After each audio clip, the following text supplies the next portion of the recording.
بنیاد پر اتنی تکلیفیں برداشت کی ہیں۔ آپ علیہ الصلوۃ والسلام خود فرمایا کرتے تھے، حضرت عائشہ رضی اللہ عنہا کی حدیث ہے کہ مجھے سب سے زیادہ تکلیف اسی وقت پہنچی ہے کہ جب میں مکے کی سرحد سے نکل کر طائف کے مکینوں کے پاس گیا ہے، ان لوگوں نے میرے اوپر اتنا ظلم و ستم کیا ہے جس کو میں آج تک بھی نہیں بھول سکا ہوں۔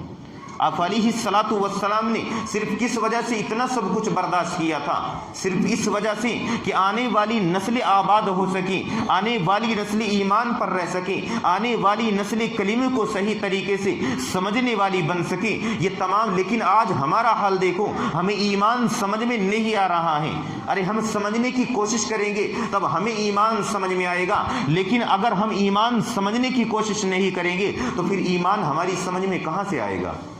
اس طریقے سے ایمان سمجھ میں نہیں آ سکتا ہے کہ آپ گھروں کے اندر پڑے رہیں، صبح اٹھے شام تک کام کیا اور جا کر کے پھر سو گئے، صبح اٹھے شام تک کام کیا اور جا کر کے پھر سو گئے۔ کیا یہی بس ایمان ہے؟ آپ کو پھر بت بھی اچھے لگنے لگیں گے، جو بھی چیز آپ کے سامنے پیش کی جائے گی اسی کے متعلق دلائل آپ کے سامنے پیش کر دیے جائیں گے، وہ تمام چیزیں آپ کو اچھی لگنے لگیں گی۔ آپ علیہ الصلوۃ والسلام کے صحابہ نے دین کو سمجھا ہے، ان لوگوں نے بتایا ہے۔ حضرت عمر فاروق رضی اللہ تعالیٰ عنہ کے بارے میں کتابوں کے اندر یہاں تک لکھا ہوا ہے، حضرت عمر فاروق رضی اللہ تعالیٰ عنہ کا زمانہ تھا کہ لوگ طواف کر رہے تھے اور لوگ حجر اسود پر ٹوٹ ٹوٹ کر کے پڑھ رہے تھے، یعنی اس کو بوسہ دینے کے لیے۔ حجر اسود تو جانتے ہیں کہ حجر اسود کس کو کہا جاتا ہے؟ مکے کے اندر جو ایک پتھر رکھا ہوا ہے وہ کہاں سے آیا ہے؟ وہ جنت سے آیا ہوا ہے، وہ کوئی عام پتھر نہیں ہے، جنت کے سب سے بہترین پتھروں میں سے ایک پتھر ہے جس کو خانہ کعبے سے چمٹا دیا گیا ہے۔ لوگ جب طواف کے لیے جاتے ہیں، یعنی حج کے لیے جاتے ہیں یا عمرے کے لیے جاتے ہیں تو اس کا بوسہ لیتے ہیں۔ جب حضرت عمر فاروق رضی اللہ تعالیٰ نے دیکھا کہ لوگ اس کا بوسہ لینے کے لیے کس طریقے سے چمٹ رہے ہیں، ایک دوسرے کے اوپر جا کر کے اس کا بوسہ لے رہے ہیں،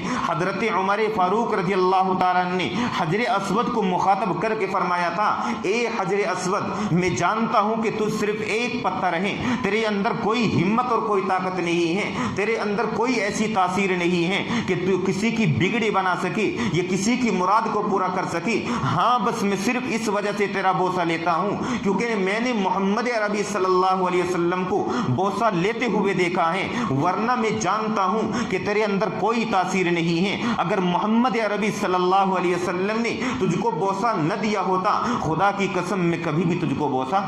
نہ دیتا،